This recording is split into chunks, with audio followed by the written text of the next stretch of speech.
Ma'asyiral muslimin wal muslimat rahimakumullah. Baik, kita akan masuk. Lalu apa saja persiapan kita menjelang ajal kita ini? Adapun persiapan yang pertama tidak lain dan bukan tentunya adalah persiapan memperbanyak amal saleh. Ini sudah jelas secara umum, ya, secara umum bahwa persiapan kita menghadap kematian itu adalah memperbanyak amal saleh. Tetapi amal soleh itu kan ada dua sifatnya. Amal soleh itu ada dua sifat. Maksudnya dua sifat itu. Ada amal soleh memiliki sifat umum. Setiap amal soleh, setiap amal yang baik, baik dalam bentuk ucapan, baik dalam bentuk perbuatan, baik yang tampak ataupun yang tidak tampak, baik yang lahir ataupun yang batin, itu memang sebuah kebaikan untuk mempersiapkan sebelum kematian kita. Tapi ada amal saleh yang lebih khusus, yang jelas-jelas Rasul mengatakan sangat bermanfaat setelah kematian kita. Bahkan disebutkan dalam satu redaksi hadis ada 7 amalan kan itu. Pertama, ta'limul ilmi, mengajarkan ilmu.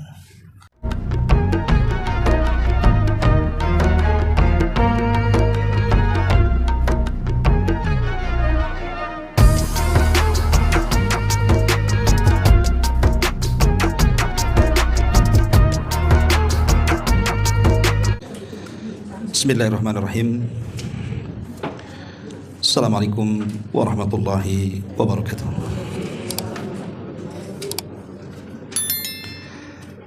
Alhamdulillah wassalatu wassalamu ala Rasulillah wa ala alihi wa sahbihi wa mawalah wa la hawla wa la quwata illa billahi wa ba'du. Alhamdulillah, segala puja dan puji hanya milik Allah Subhanahu wa ta'ala.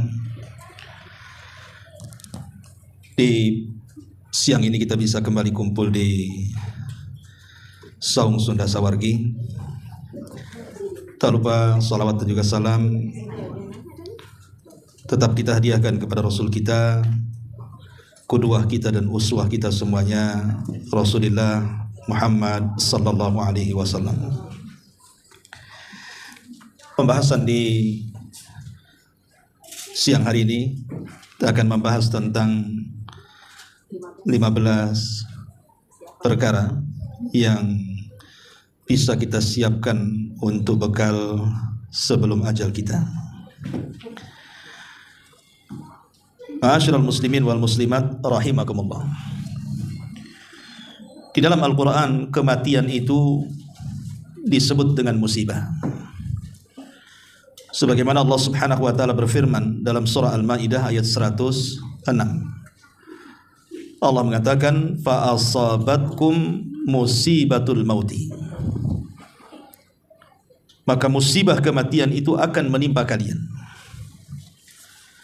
Dari sini kita tahu bahwa kematian itu sebuah musibah. Ya, karena kematian itu bisa menghancurkan jiwa, membuat ketakutan manusia. Betapa banyak akibat kematian anak-anak menjadi yatim. Betapa banyak akibat kematian pemerintah bahkan negara menjadi khawatir. Bahkan kematian sendiri bisa merobohkan kesombongan orang yang sombong, bisa melemahkan kekuatan orang yang merasa kuat, karena kematian tidak mengenal siapapun. Dan kita bisa saksikan dari sejarah, dari zaman ke zaman, betapa banyak orang-orang kaya mati, raja-raja, bahkan orang-orang mulia sekelas para nabi dan rasul juga tidak luput dari kematian. Artinya kematian itu musibah. Tetapi musibah kematian ini tidak lebih besar dibandingkan musibah lalainya manusia dari kematian. Jadi kematian itu sudah musibah, tapi lalai dari kematian itu jauh lebih musibah lagi. Karena kalau hanya sekedar mati saja, selesai, terkadang bisa menyelesaikan kepenatan hidup. Tetapi masalahnya karena setelah kematian itu ada pertanggungjawaban. Berarti kematian itu bukan akhir daripada perjalanan. Makanya ada istilah walau anna idza mitna turikna lakana al-mautu rahatan lana. Jika saja setelah kematian itu kita dibiarkan begitu saja, maka sungguh kematian itu adalah tempat peristirahatan bagi kita.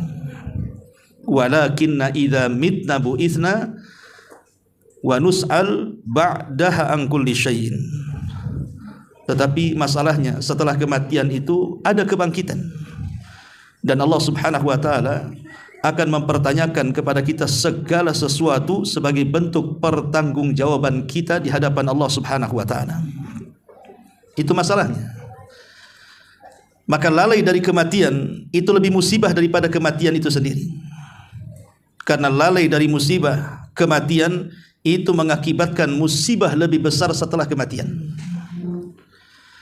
Ma'asyiral muslimin yang dimuliakan Allah Subhanahu wa taala, makanya seorang ulama salaf, Abu Ali Ad-Daqqaq rahimahullahu ta'ala, sampai mengatakan, man aktsara min dzikril mauti ukrima bi thalathin. Barang siapa yang memperbanyak mengingat kematian, maka dimuliakan dengan 3 perkara. Barang siapa yang banyak mengingat kematian, artinya tidak lalai dari kematian, maka dia akan dimuliakan dengan 3 perkara. Pertama, bi ta'jilit taubati, dia akan bersegera bertobat. Yang kedua, wa nasyatin fil ibadati, dia akan sungguh-sungguh di dalam beribadah kepada Allah. Wa qana'atin fil qalbi, dan akan tertanam qanaah, bentuk redha dalam hati dari setiap pemberian Allah Subhanahu wa taala. Dia tidak akan tertipu dengan dunia. Tetapi kata beliau, wa man nasiyal mauta uqiba bi thalathin, tapi siapa yang melupakan kematian, dia pun dihukum dengan 3 perkara. Apa saja 3 perkara itu? Bitaswifin fit taubati, maka dia akan mengundur-undur taubat, melambat-lambatkan taubat. Kapan lu taubat? Nanti-nanti. Wa kaslin fil ibadati, menjadi lemah dan malas saat beribadah. Wa adamil qanaati fil qalbi, dan hilang perasaan qanaah, redha dengan pemberian Allah. Dia akan tergantung hatinya dengan dunia. Inilah fungsi kenapa kita tidak boleh lalai dari kematian. Karena orang yang lalai dari kematian dipastikan dia tidak mau tobat. Dia akan malas ibadah dan hatinya akan tergila-gila dengan dunia. Tapi sebaliknya, orang yang mengingat kematian, maka dipastikan dia akan bersegera bertobat dan akan semangat untuk beribadah, dan pasti hatinya juga akan hanya diberikan kepada Allah Subhanahu wa taala saja. Ma'asyiral muslimin wal muslimat rahimakumullah. Kematian manusia itu umumnya ada 2 kelompok. Umumnya orang yang mati itu ada 2 kelompok. Kelompok yang pertama, saat kematian atau saat ajal menjemput dia, dia sangat merindukan ingin berjumpa dengan Allah Subhanahu wa taala. Dan kalau ini keberadaannya, maka Allah pun akan rindu berjumpa dengan orang yang seperti ini. Tapi ada kelompok yang lainnya, kelompok yang saat ajalnya datang, dia benci berjumpa dengan Allah, tidak suka berjumpa dengan Allah. Maka orang yang seperti ini dipastikan Allah pun murka dan tidak suka berjumpa dengan dia. Itulah yang dikatakan Nabi SAW dalam hadis Aisyah Ummul Mukminin radhiyallahu anha. Kata Nabi SAW, man ahabba liqa Allah ahabballahu liqa'ah, wa man kariha liqa Allah karihallahu liqa'ah. Kata Nabi SAW, barang siapa yang cinta berjumpa dengan Allah, Allah cinta berjumpa dengan dia. Tapi siapa yang benci berjumpa dengan Allah, maka Allah pun benci berjumpa dengan dia. Kemudian Aisyah radhiyallahu anha bertanya kepada Nabi SAW, Rasul, bukankah kita semua benci dengan kematian? Kenapa ada orang-orang yang mereka malah senang berjumpa dengan kematian karena ingin senang berjumpa dengan Allah? Bukankah kita semua membenci kematian? Apakah ada orang yang seperti itu?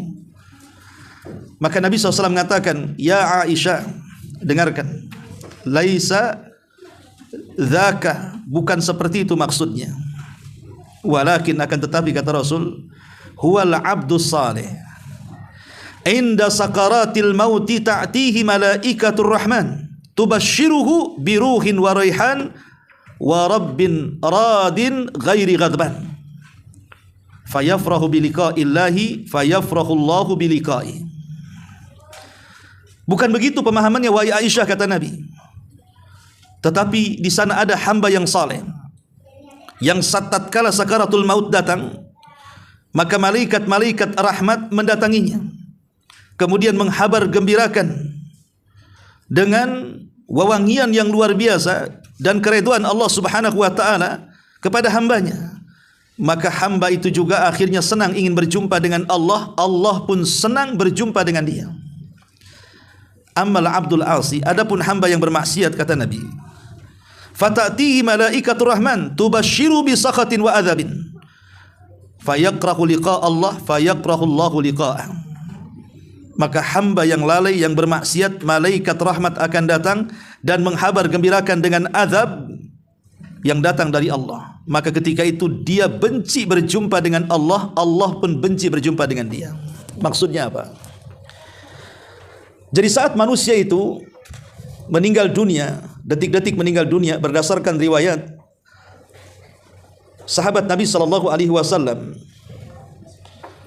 Nabi sallallahu alaihi wasallam menjelaskan dalam hadis yang panjang sekali dari Bara bin Azib radhiyallahu an, bahwa tatkala manusia meninggal itu didatangi oleh beberapa malaikat, salah satunya adalah malakul maut dan malaikat-malaikat pembantu, di mana malaikat-malaikat ini mendatangi orang yang hendak dicabut nyawanya, kemudian akan membisikkan di telinganya.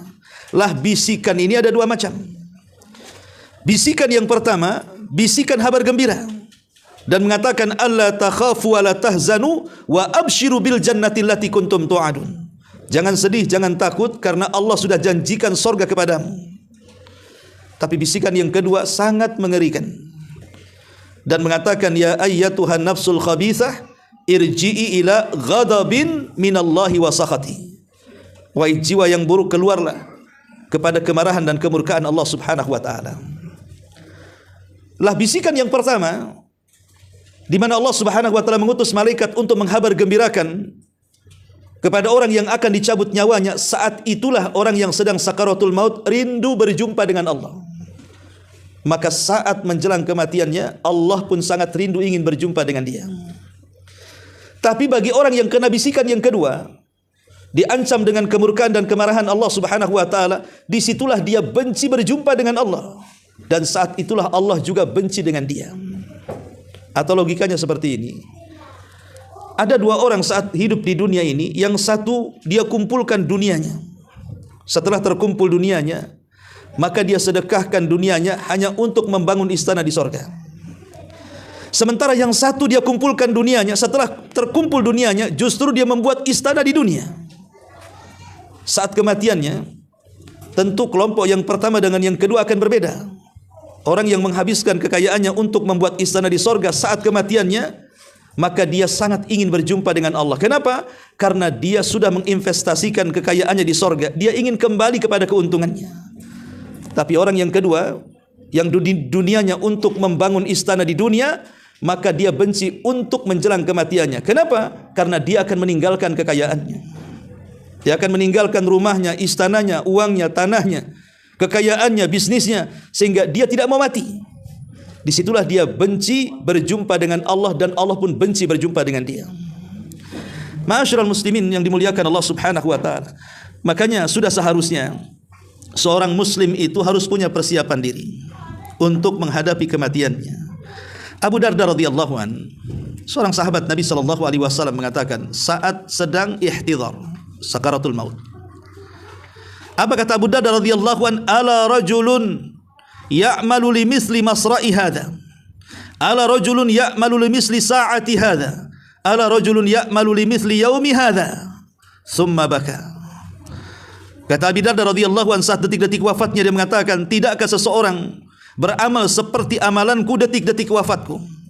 Tidaklah seseorang beramal dengan amalanku seperti saat ini, dan tidaklah seseorang beramal dengan amalanku seperti hari ini. Kemudian Abu Darda menangis. Datang istrinya dan mengatakan, atabki wa qad sahibta Rasulillah, bukankah engkau sudah berkawan lama, begitu lama dengan Rasul, kenapa kau masih menangis? Maka Abi Darda radhiyallahu anhu mengatakan, mali la abki wala adri allamun ahjam min dhunubi.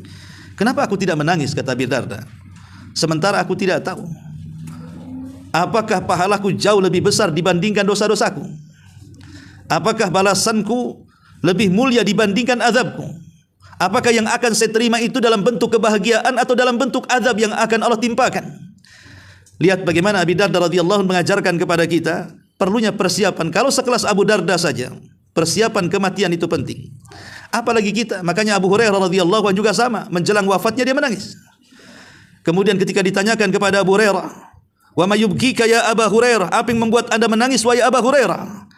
Maka Abu Hurairah mengatakan, wallahi la abki ala dunyakum, demi Allah aku menangis bukan karena dunia kalian, walakinni abki ala bu'di safari wa qillati zadi wa inni asbahtu fi su'udin muhbitin ala jannatin aw narin wa la adri ayyuhuma ya'khudhu bi.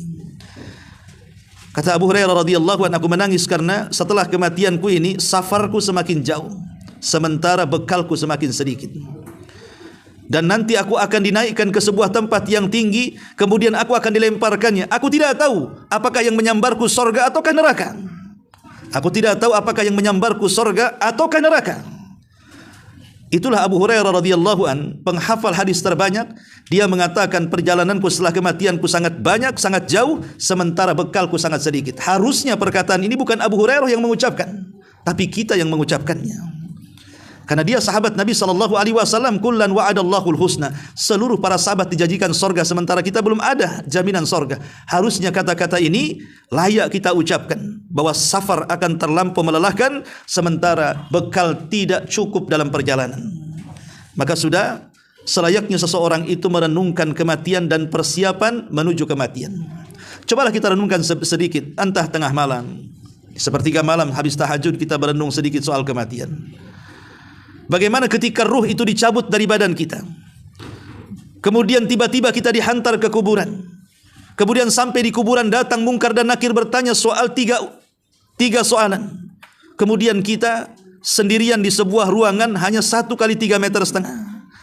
Kemudian suasana gelap mencekam, suasana yang sangat menakutkan, dan begitu seterusnya. Pernahkah terbayang kalau kita ini akan sampai ke tempat itu? Makanya Anas bin Malik radhiyallahu anhu sampai mengatakan, ala uhaddithukum biyaumaini wa lailataini lam tasma'ul khalaiq bimithlihinna. Maukah aku habarkan, kata Anas bin Malik, tentang 2 hari atau 2 malam di mana seluruh makhluk tidak pernah mendengarnya. Kata Anas bin Malik, maukah aku jelaskan kepada kalian tentang 2 hari atau 2 malam di mana seluruh makhluk tidak akan pernah mendengarnya. Kemudian Anas bin Malik mengatakan, awwalu yaumin yaji'ukal bashir minallahi ta'ala imma biridahu au bisakhatihi. Malam pertama adalah di malam ketika malaikat datang menemui kita untuk menjemput ajal kita. Kita tidak tahu 2 malaikat yang datang kepada kita ini, apakah yang satunya menghabar gembirakan tentang kematian kita, ataukah yang satunya menghabarkan tentang amarahnya Allah kepada kita. Dan hari itu akan sampai kepada kita saat dicabut ruh kita. Kemudian yang kedua, wa yaumun tu'radu fihi ala rabbika akhidha kitabik imma biyaminik aw bishimalik. Dan hari kedua saat dibentangkan catatan amalan kita, kita tidak tahu apakah tangan kanan kita yang mengambilnya ataukah tangan kiri. Kemudian Rasul mengatakan, wa lailatun tasta'nifu fihal mabitu fil kubur. Dan ingat, nanti kita akan menjumpai 1 hari atau 1 malam, di malam pertama kita masuk dalam kuburan.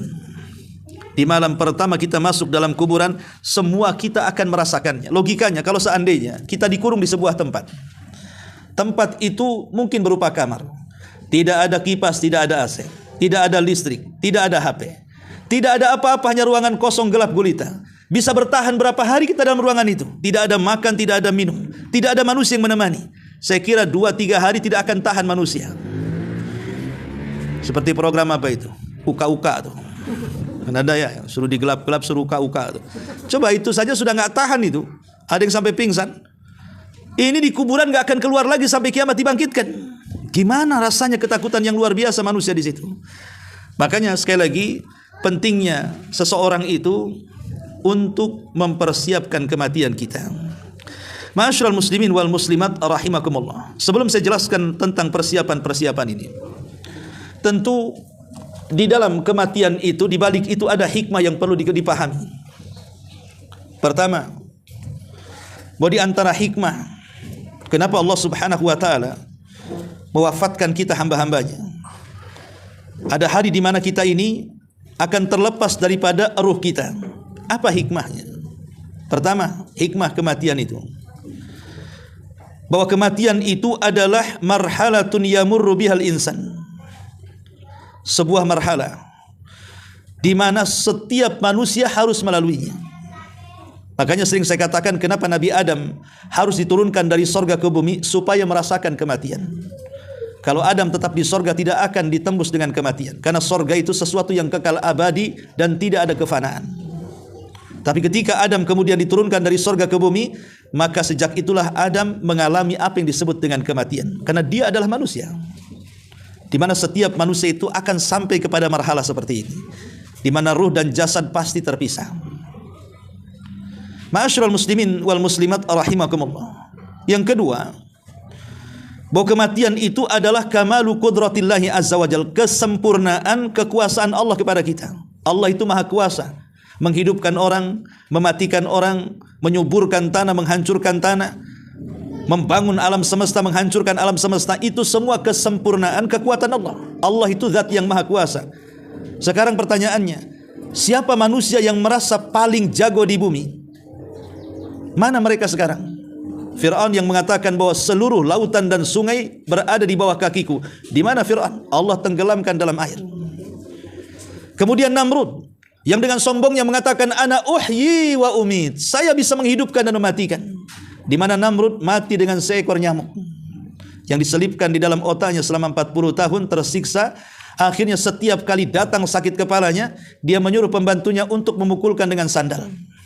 Selama 40 tahun kepalanya dipukul sandal. Apa enggak mati? Enggak percaya? Boleh. Ya, pukul aja 40 kali itu.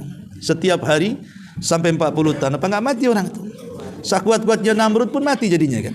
Gara-gara nyamuk bersarang kepalanya dipukuli sampai mati selama 40 tahun. Qarun yang gemboknya saja, kunci-kunci gemboknya saja itu dibawa oleh orang-orang kuat, bukan 1-2 orang. Banyak yang menggotongnya. Macam mana gemboknya, macam mana pintunya, macam mana gudangnya. Kuncinya saja yang bawa orang-orang kuat itu. Uli kuah, orang-orang yang punya kekuatan. Itu baru kuncinya. Mungkin kunci zaman dulu beda dengan kunci sekarang ya. Mungkin kunci dalam zaman dulu mungkin besar-besar gitu ya. Ya gemboknya pasti besar itu. Pintunya lebih besar lagi, gudangnya lebih besar lagi. Artinya tidak ada orang yang paling kaya melebihi Qarun. Pertanyaannya, di mana Qarun? Tidak ada lagi Qarun. Allah sudah tenggelamkan ke dasar bumi. Dan itu menunjukkan kesempurnaan kekuasaan Allah Subhanahu wa taala, mampu menghidupkan dan mematikan. Kemudian yang ketiga, bahwa kematian dan kehidupan itu sebuah ujian yang datang dari Allah. Alladzi khalaqal mauta wal hayata liyabluwakum ayyukum ahsanu amala. Dialah yang menciptakan adanya kehidupan dan kematian untuk apa? Untuk menguji kalian siapa di antara kalian yang paling baik amalannya. Jadi kematian itu ujian. Bahkan fitnah dari Allah Subhanahu wa taala kepada kita. Lulus enggak dalam kehidupan kita dengan kematian atau tidak? Makanya kenapa setiap salat, setelah kita membaca salawat dalam tasyahud akhir, kita meminta kepada Allah dari 4 perlindungan. Salah satunya adalah dari keburukan saat hidup dan saat kematian. Wa a'udzubika min adzabi jahannam wa min adzabil qabri wa min fitnatil mahya wal mamat. Dan dari fitnah kehidupan dan kematian. Maksudnya para ulama mengatakan fitnah kematian di sini maksudnya fitnah menjelang ajal kematiannya, yang menentukan apakah dia mengakhiri hidupnya sul khotimah atau husnul khotimah. Karena iblis tidak akan membiarkan orang yang sedang sakaratul maut itu dia mati husnul khotimah, pasti menginginkan sul khotimah. Makanya di saat itulah, saat kritisnya manusia, saat menjelang kematian, iblis dan tentaranya jauh lebih banyak berkumpul di sekitarnya dibandingkan para malaikat.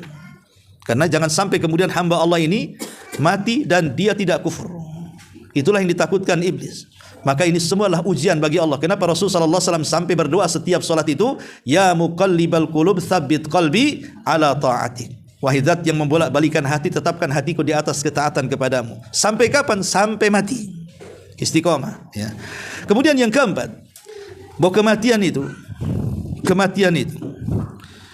fil mauti ni'amun azimatun la tata'atta lin-nasi illa bihi.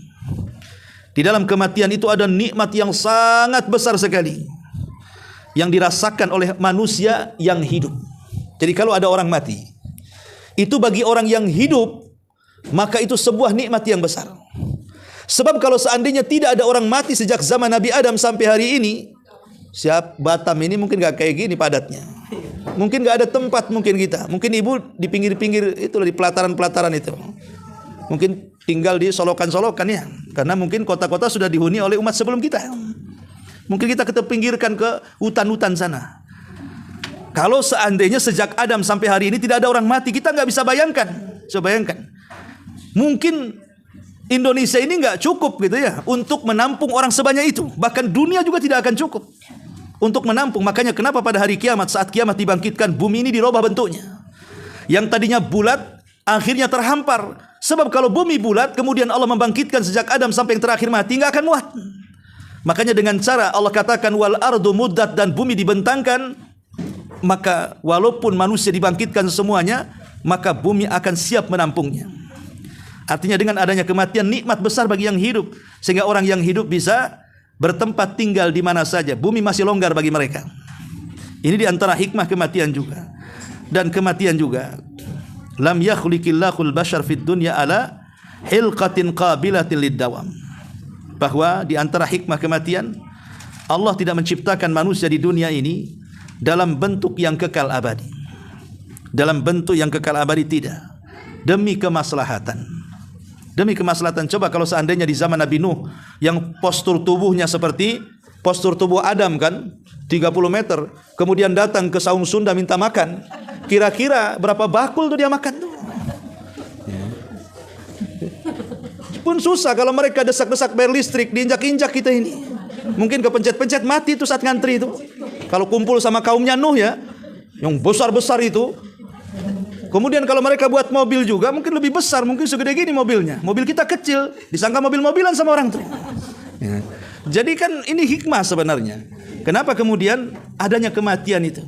Nah, ini diantara contoh hikmah-hikmah yang disebutkan para ulama. Ma'asyiral muslimin yang dimuliakan Allah Subhanahu wa taala, intinya bahwa dalam kematian itu ada hikmah.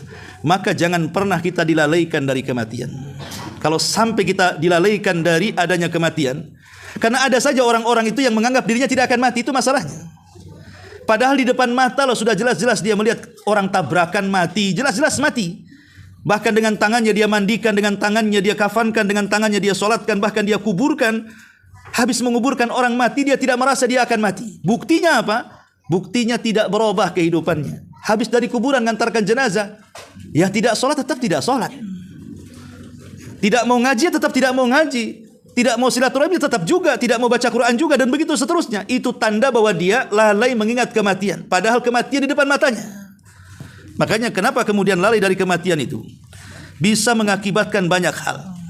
Pertama, orang yang lalai dari kematian itu biasanya suka menghabiskan waktunya kepada sesuatu yang tidak ada manfaat dalam hidupnya. Dipastikan itu. Orang yang suka hura-hura hari-hari, menghambur-hamburkan kekayaannya dengan maksiat, ke tempat-tempat maksiat, atau mungkin menghambur-hamburkan kekayaannya ke tempat-tempat yang mubah, atau membeli sesuatu yang mubah, dan begitu seterusnya. Ini umumnya orang yang seperti ini biasanya karena tidak ingat mati, maka dia habiskan umurnya untuk perkara-perkara yang tidak ada faedahnya. Ataupun yang kedua, biasanya orang-orang yang lalai dari kematian itu, dia mengecilkan perkara-perkara yang besar. Contoh, meremehkan dosa.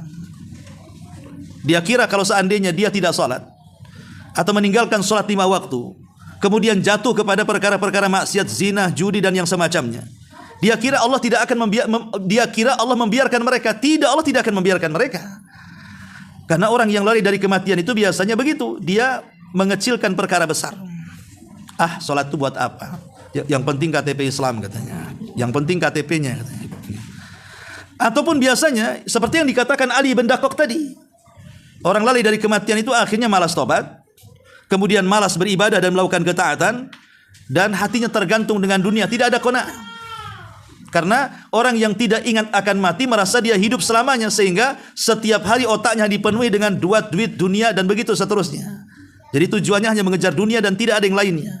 Dari pagi sampai malam sampai pagi lagi itu yang dikejarnya. Dan ini bahaya. Betapa banyak orang yang dijemput kematian sementara dia tidak sadar, dia belum bertobat kepada Allah Azza wa Jalla. Dan umumnya orang ghaflah itu biasanya dia suka berbuat maksiat dan dosa, mengikuti hawa nafsu dan berpaling dari agama Allah Subhanahu wa taala. Ma'asyiral muslimin wal muslimat rahimakumullah. Baik, kita akan masuk. Lalu apa saja persiapan kita menjelang ajal kita ini?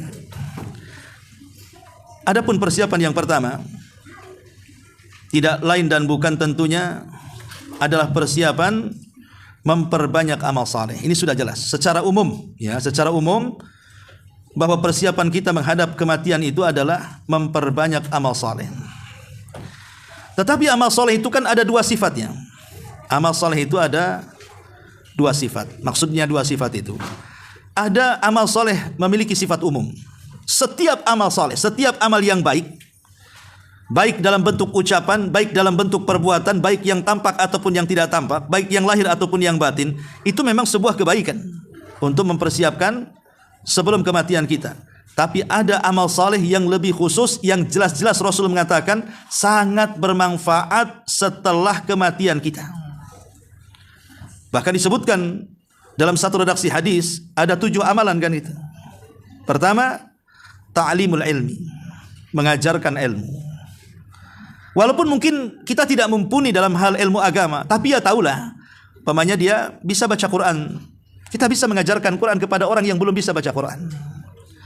Atau mungkin kita tahulah tentang hukum-hukum seputar toharo, seputar ibadah, seputar sholat. Kita bisa mengajarkan kepada orang-orang yang belum sampai hukum-hukum itu kepada mereka. Coba bayangkan, minimalnya walaupun tidak kepada orang lain, kepada keluarga lah. Contoh umpamanya orang tua mengajarkan anaknya baca Fatihah. Coba bayangkan, Fatihah yang dihafal anaknya dari orang tuanya itu pasti akan dibaca minimalnya sehari 17 kali itu dalam sholat tuh. Dan itu dibaca sepanjang hayat sampai dia mati. Berarti ibu yang mengajarkan Fatihah kepada anak itu, dia akan mendapatkan bacaan Fatihah anaknya saat sholat 17 kali dalam sehari. Sementara bacaan Quran itu 1 huruf 10 pahala. Fatihah itu berapa huruf itu? Kalikan saja kali 10. Maka orang yang mengajarkannya pun akan mendapatkan hal yang sama dengan pembacanya. Karena Rasul mengatakan man dalla ala khairin kafa'ili. Orang yang menunjukkan kebaikan itu, maka dia akan mendapatkan pahala orang yang mengikutinya. Ini yang pertama. Kemudian yang kedua, ijra'un nahari. Ijra'un nahar, menjalankan air, kata Rasul. Pamannya ini di ladang-ladang lah biasanya kan.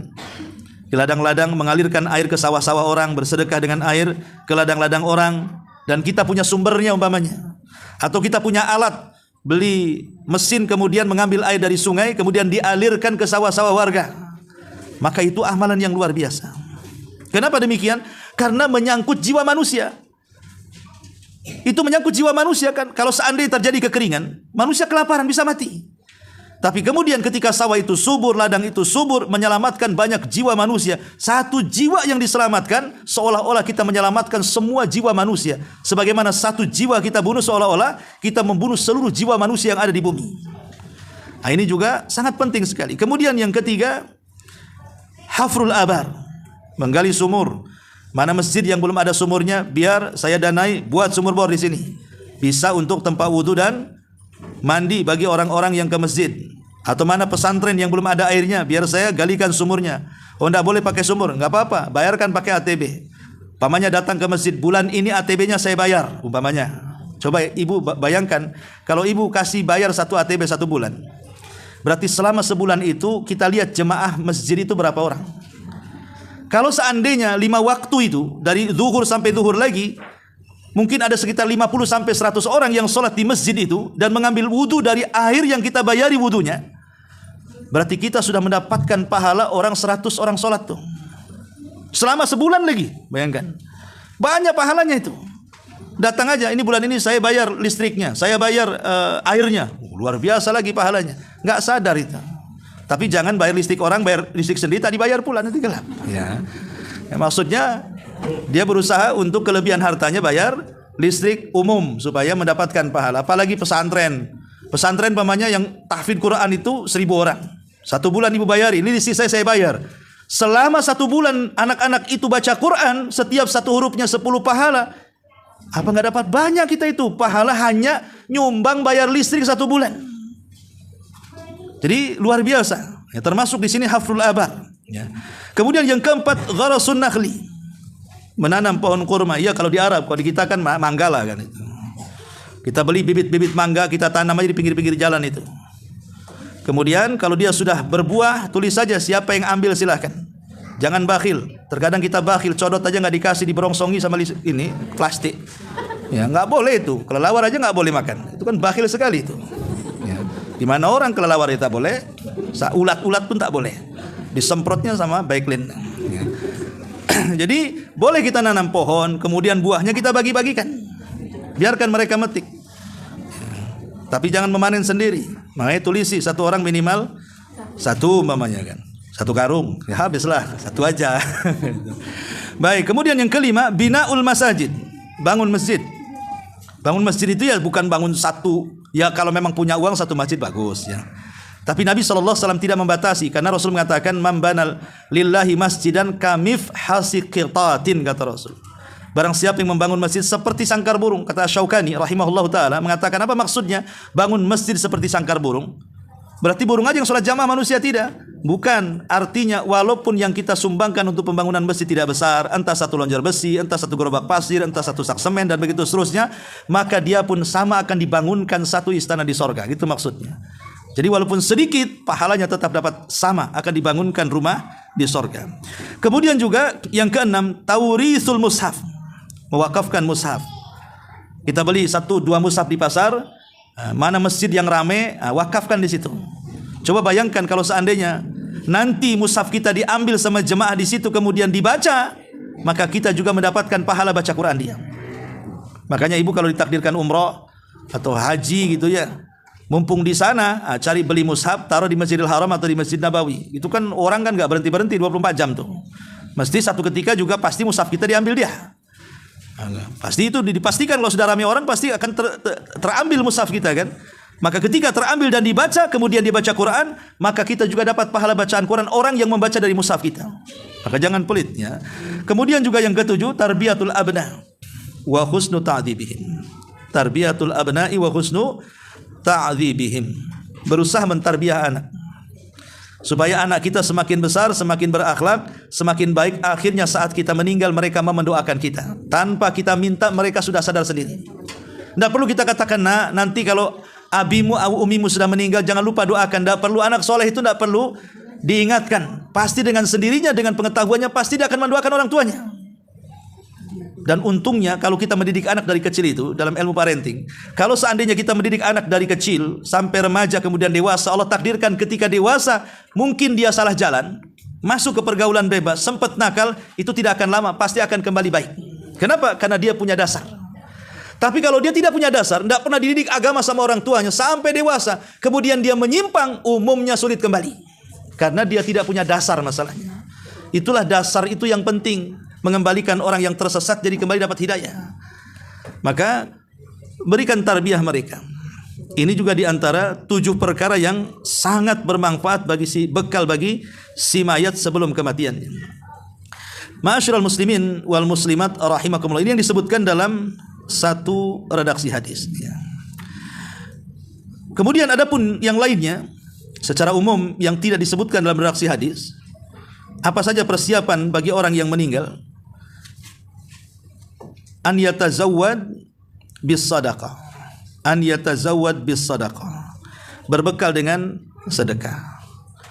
Berbekal dengan sedekah. Artinya sebelum kematian itu boleh kita berwasiat umpamanya. Tapi kan wasiat memang tidak boleh diwasiatkan seluruh harta, tidak boleh. Minimalnya wasiat itu paling banyak 1/3. Lebih dari 1/3 tidak boleh, karena wasiat bisa merugikan ahli waris. Jadi kalau seandainya kita punya harta sebelum meninggal, ya kita katakan kepada anak kita, nah ini warisan 1/3-nya kasihkan pesantren, kasihkan masjid, kasihkan panti asuhan, kasihkan kepentingan-kepentingan dakwah. Nah itu sangat manfaat sekali. Ya, jadi berwasiat dengan sedekah itu sangat bermanfaat dan itu bekal setelah kematian. Ya. Karena Nabi SAW mengatakan, mahakum ri'im muslim lahu syai'un yusifihi yabitu lailataini illa wa wasiyatuhu maktubatun indahu. tidaklah seseorang muslim memiliki hak yang harus ditunaikan, yang harus berwasiat di situ dalam 1 malam atau 2 malam, kecuali harus dituliskan wasiatnya. Karena kan wasiat itu kan ada 2 hukum ya. Ada yang hukumnya wajib, ada yang hukumnya sunnah. Hukum wajib itu kalau berwasiat dengan masalah muamalah hutang piutang, nadar, ya, ataupun wasiat, itu mungkin wajib. Pamannya sebelum meninggal dia menulis di situ, saya punya hutang sama si fulan sekian, saya punya hutang si Alan sekian, saya punya hutang ke si fulan ini sekian sekian sekian. Ini wajib ditulis. Supaya ketika dia meninggal, ahli warisnya bisa menyisihkan hartanya untuk membayar hutangnya. Walaupun sering saya katakan, kalau tidak ada warisan untuk membayar hutangnya karena warisan lebih kecil dibandingkan hutang orang tuanya, maka membayar hutang orang tua yang bukan dari uang waris itu tidak wajib. Hanya mimbabil bir, hanya sekedar berbuat baik saja anak kepada orang tua. Kalaupun tidak dibayar, tidak salah anak. Pamannya hutangnya 1 miliar, sementara warisannya 100 juta, kan nggak sesuai kan? Berarti yang 9 jutanya dari mana kan itu untuk membayar sisanya itu, sementara anaknya miskin. Maka tidak ada kewajiban anak untuk membayar hutang di luar dari harta waris. Tapi kalau ada harta waris wajib dibayar. Ya, itu perbedaannya di situ. Ya, jadi kalau tidak ada harta waris sementara orang tua meninggalkan kita hutang, maka tidak wajib dibayar. Artinya kalau tidak dibayar tidak berdosa anak. Tapi kalau seandainya mau dibayar oleh uang anaknya, itu mimbab albir alal walidaini. Itu masuk dalam bab tentang berbuat baik anak kepada orang tua semasa kematiannya. Tapi kalaupun tidak dibayar tidak ada masalah. Ini yang harus dipahami. Kemudian wasiat yang kedua itu wasiat yang hukumnya sunnah. Mungkin sebelum wafatnya dia kumpulkan anak-anaknya, nah tolong jangan tinggalkan sholat, jaga adik-adikmu, ajari agama, jangan suka malas untuk hadir di majelis ilmu. Pokoknya wasiat-wasiat nasihat. Nah itu sunnah hukumnya. Dan itu yang banyak dilakukan para ulama salaf. Ya, seperti umpamanya wasiat Umar bin Abdul Aziz kepada anak-anaknya. Dia khalifah, tapi dia tidak mewariskan kekayaan kepada anak-anaknya. Padahal anaknya banyak loh, 10 lebih. Umar bin Abdul Aziz itu. Tapi 1 anaknya tidak diwariskan harta kekayaan ayahnya, padahal seorang khalifah. Hanya sedikit dirham yang ditinggalkan Umar bin Abdul Aziz itu. Tapi dia berwasiat kepada putra-putranya 1 kalimat, jangan tinggalkan takwa. Jangan meninggalkan ketakwaan. Rupanya wasiat itu dipegang oleh anaknya. Setelah kematian Umar bin Abdul Aziz, semua anak-anaknya kaya raya. Bahkan setiap peperangan, anak-anaknya Umar bin Abdul Aziz lah sebagai pendana besarnya. Padahal tidak mendapatkan waris dari orang tuanya, hanya mendapatkan wasiat jangan pernah meninggalkan takwa. Ya, karena takwa itu justru wasiat membuka kekayaan. Bukankah Allah mengatakan wa man yattaqillaha yaj'al lahu makhraja wa yarzuqhu min haitsu la yahtasib. Dia akan diberikan rizki dari arah yang tidak disangka-sangka. Ya. Karena sudah lelah, ya. Maka saya sampai di sini saja. Baik, sebelum saya tutup, kita buka tanya jawab saja. Silakan.